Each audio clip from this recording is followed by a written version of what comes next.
I just think it would be nice just tonight, before we go home, to just acknowledge, well, this tax cut really is not for the middle class, it's for the rich. And that whole thing about higher wages, well, it's a good selling point, but we know companies don't just give away higher wages. They just don't give away higher wages just because they have more money. Corporations are sitting on a lot of money now. They're sitting on a lot of profits now. I don't see wages going up. So just spare us the bank shots, spare us the sarcasm and the satire, and I'm going to spare it, but I'm going to just say to you that I come from the poor people. And I've been here working my whole stinking career for people who don't have a chance. And I really resent anybody saying that I'm just doing this for the rich. Give me a break. I get kind of sick and tired of it. True, it's a nice political play. Well, Mr. Chairman, it's not true. With all due respect, I get sick and tired of the richest people Regular order, in this country Mr. Chairman. getting richer and Regular order. richer. We do a tax cut Regular order. rich and middle class Wait a minute. Regular order. and over and over again. Wait just How a many second. times do we do this before we learn this, Mr. Chairman? Listen, I've honored you by allowing you to spout off here. If we work together, we could pull this country out of every mess it's in.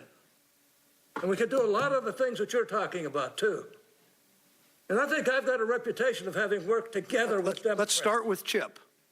Not starting with Chip. I did it. I've done it for years. I've got more bills. Start with Chip today. I got more bills passed than everybody on this committee put together.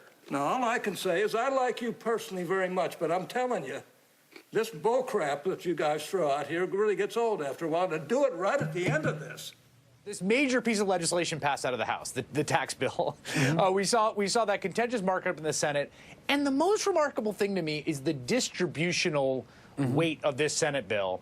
And you saw Orrin Hatch get so mad at Sherrod Brown, but it's weird to take umbrage at something that's just manifestly the true thing about the bill that you're passing.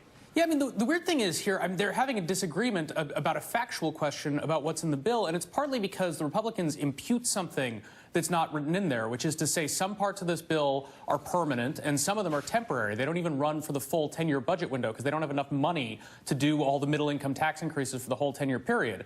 And what Republicans say, and I think they believe this, is, well, Congress will come back in the future and extend those things. We will take care of those middle-income families and extend those tax cuts. Because when you look at the distribution tables, they look a lot better in the first year than they do in the 10th year or the 11th year of this package. And Republicans say, well, we'll come back, we'll change the rules after the fact so it looks more like that going forward. Now, Democrats perfectly reasonably say, well, you didn't write that into the law, and that's going to depend on political and economic considerations at the time that those decisions have to be made, and sometimes temporary tax cuts are temporary. There's also sort of exploding stuff in this bill, changes in the way inflation adjustments are done that sound small and technical, but they amount to small tax increases on ordinary families every year forever. So I think Republicans are very focused on that year one thing, not owning up to what's coming in future years. Democrats are really focused on what's in future years.